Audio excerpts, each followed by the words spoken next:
कुछ दिन पहले हमारे देश ने एक ऐसा प्रहार किया जिसने न केवल हमारे देश की ताकत बल्कि हमारी आर्म फोर्सेस के हौसले को भी पाकिस्तान तक पहुंचाया। ऑपरेशन सिंदूर के चलते इंडिया ने पहलगाम में हुए अटैक का एक मुंह तोड़ जवाब पाकिस्तान को दिया था। आप सभी ने देखा कि कैसे इंडियन आर्म फोर्सेस ने अपनी सूझबूझ और बल के बेहतरीन प्रदर्शन करते हुए इस ऑपरेशन को सक्सेसफुली कंप्लीट किया, जिसकी सारी जानकारी भी हमें खुद Indian Army officer Colonel Sofiya Qureshi ने टाइम टू टाइम दी। हालांकि जहां पूरा देश सरकार और फोर्सेस के साथ एकजुट खड़ा था, वहीं एक ऐसा इंसिडेंट देखने को मिला जिसने सबके होश उड़ा दिए। रूलिंग पार्टी के ही एमपी और मध्य प्रदेश के मिनिस्टर कुंवर विजय शाह ने 12 मई को मानपुर इंदौर के हलमा प्रोग्राम में प्राइम मिनिस्टर नरेंद्र मोदी के मिशन को सपोर्ट करते हुए कहा कि प्रधानमंत्री ने बदला लेने के लिए उन्हीं जैसी समुदाय की एक बहन को भेजा जैसे लोग पाकिस्तान में रहते हैं। जिन्होंने हमारी बेटियों के सिंदूर उजाले थे, वही कटे पिटे लोगों को हमने उन्हीं की बहन भेज करके उनकी ऐसी की तैसी करवाई। एक बार मोदी जी के लिए जोरदार ताली बजाएं। उन्होंने कपड़े उतार उतार के हमारे हिंदुओं को मारा और मोदी जी ने उनकी बहन को उनकी ऐसी की तैसी करने हमारे जहाज से उनके घर। अब मोदी जी कपड़े तो उतार नहीं सकते थे, इसलिए उनके समाज की बहन को भेजा कि तुमने हमारी बहनों को अगर विधवा किया है तो तुम्हारे समाज की बहन आके तुम्हें नंगा करके छोड़ेगी। देश का सम्मान, मान सम्मान और हमारी बहनों का सुहाग तब बदला तुम्हारी जाति की समाज की बहनों को पाकिस्तान भेज कर कोई ले सकता है।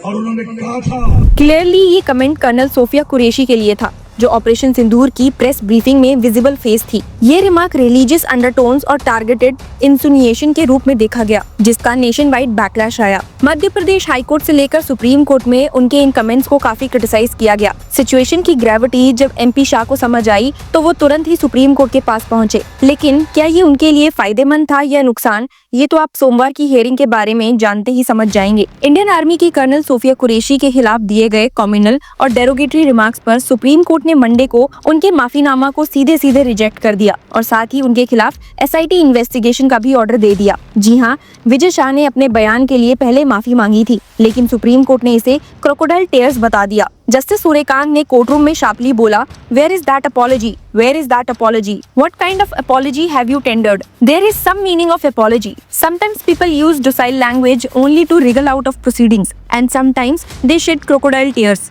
What kind of apology is yours? ये सिर्फ एक रेप्रिमांड नहीं था, ये एक क्लियर मैसेज था कि कॉन्स्टिट्यूशनल पोस्ट पर बैठे लोगों को जिम्मेदारी से बोलना होगा। सुप्रीम कोर्ट ने विजय शाह के खिलाफ एफआईआर को सीरियसली लेते हुए एक स्पेशल इन्वेस्टिगेशन टीम बनाने का ऑर्डर दिया है और ये एसआईटी मध्य प्रदेश के ऑफिसर्स से नहीं, 3 सीनियर आईपीएस ऑफिसर्स जो एमपी से बिलोंग नहीं करते हैं उनसे बनेगी। कोर्ट ने ये भी स्पेसिफाई किया कि एसआईटी में कम से कम एक विमेन ऑफिसर होनी चाहिए। एसआईटी का हेड एक इंस्पेक्टर जनरल आईजीपी होगा, बाकी दोनों ऑफिसर्स एसपी या उससे ऊपर के रैंक के होंगे। एमपी के डीजीपी को कल सुबह 10 बजे तक ये एसआईटी कॉन्स्टिट्यूट करनी होगी। हालांकि फिलहाल सुप्रीम कोर्ट ने विजय शाह को अरेस्ट करने पर टेम्पररी स्टे दिया है, लेकिन कंडीशंस लगाई हैं कि उन्हें इन्वेस्टिगेशन में फुल कॉपरेशन देना होगा। अगर विजय शाह ने कॉपरेशन नहीं किया तो अरेस्ट स्टे विड्रॉ हो सकता है। कोर्ट ने ये भी क्लैरिफाई किया है कि वो इन्वेस्टिगेशन मॉनिटर नहीं करेगा, लेकिन एसआईटी को इन्वेस्टिगेशन का एक स्टेटस रिपोर्ट फाइल करना होगा। अब अगली हियरिंग 28 मई को होगी। आपको बता दो कि एमपी शाह के इस बयान पर मध्य प्रदेश हाई कोर्ट ने भी सुओ मोटो कॉग्निजेंस लिया था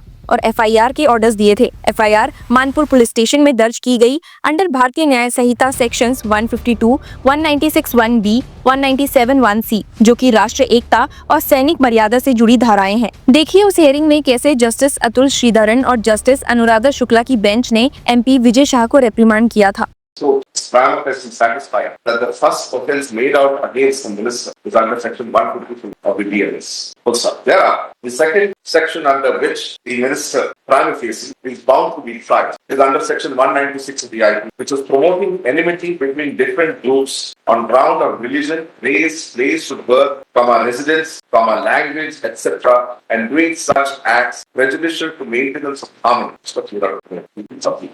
In the Section 196, subsection 1, clause B, specifically criminalize an act which is prejudicial to maintenance of harmony between different religious, racial, language, between different religious, racial, language, or regional groups, or caste or community, and which disturbs or is likely to disturb public tranquility. Prime facie, this section would be applicable as Colonel Sophia Qureshi is an adherent of the Islam of the Muslim faith and deriding her by referring to her as the sister of terrorists. Public outreach के बाद विजय शाह ने एक statement दिया। I deeply regret my words in a moment of emotional distress. I misspoke. I am truly ashamed and offer my heartfelt apology. लेकिन क्या ये माफी काफी है जब बात नेशनल सिक्योरिटी और फौज के सम्मान की हो? ऑपोजिशन ने भी इस इशू को लेकर एक स्ट्रॉन्ग क्रिटिसिज्म शो किया है। साथ ही उन्होंने ये भी बोला कि विजय शाह बीजेपी सरकार में हर बार मिनिस्टर क्यों बनते हैं। आपको जानकर हैरानी होगी कि शाह हर्षुद से 8 बार कंटिन्यूसली एमएलए बन चुके हैं। 1990 से 2023 तक वो राजगोंड सबकास्ट से आते हैं, जो एमपी के 56 लाख गोंड ट्राइबल वोटर्स में सबसे इन्फ्लुएंशियल मानी जाती है। एक सीनियर जर्नलिस्ट नितेंद्र शर्मा कहते हैं कि बीजेपी के पास विजय शाह जैसे जीतने वाले ट्राइबल नेता की कमी है। 1993, 1998, 2018 जैसे दिनों में भी वो जीत गए। उनका इन्फ्लुएंस बीजेपी को डायरेक्ट एक्शन लेने से रोक रहा है। पास्ट में भी एमपी शाह की कई सारी कंट्रोवर्सीज रही हैं और वो कई सारी कंट्रोवर्सीज का हिस्सा भी रहे हैं। 2013 में साधना सिंह चीफ मिनिस्टर शिवराज चौहान की वाइफ पर कमेंट के बाद उन्होंने मिनिस्ट्री छोड़ दी थी, पर कुछ महीने बाद वापस भी मिल गई। बीजेपी ने पहले आकाश विजयवर्गीय और साध्वी प्रज्ञा के खिलाफ भी एक्शन लिया था, पर शाह का ट्राइबल टैग उनका प्रोटेक्शन शील्ड बन गया है। आप सभी की जानकारी के लिए बता दूं कि इन्वेस्टिगेशन कंप्लीट होने के बाद ये matter MP MLA court Indore में ट्रायल के लिए जाएगा। पॉलिटिकल ऑब्जर्वर्स मानते हैं कि अगर बीजेपी शाह पर सख्त एक्शन लेती है तो ट्राइबल वोट बैंक का टूटने का खतरा है। एक तरफ देश की सेना का सम्मान, दूसरी तरफ vote bank politics. Vijay Shah के केस में ये टकराव खुला नजर आ रहा है। ये केस काफी इंपॉर्टेंट है क्योंकि आर्म फोर्सेस का सम्मान और वुमेन ऑफिसर्स की इंटीग्रिटी को लेकर कंट्री सेंसिटिव है।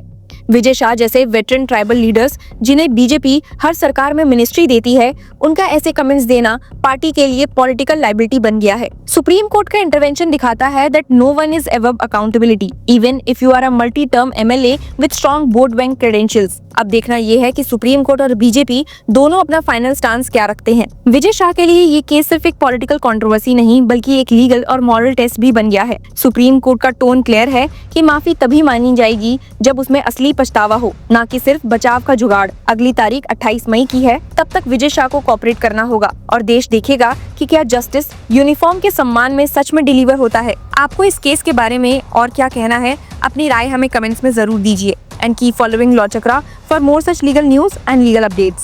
Thank you. Hello law lovers and justice seekers. Welcome to Law Chakra. हम आपके लिए लेकर आए हैं कुछ बहुत ही exclusive. Introducing Law Chakra Prime Membership, जो आपको देगा exclusive access like never before. बनिए लॉ चक्रा की प्राइम मेंबर और अनलॉक कीजिए full potential of legal knowledge. अभी ज्वाइन कीजिए।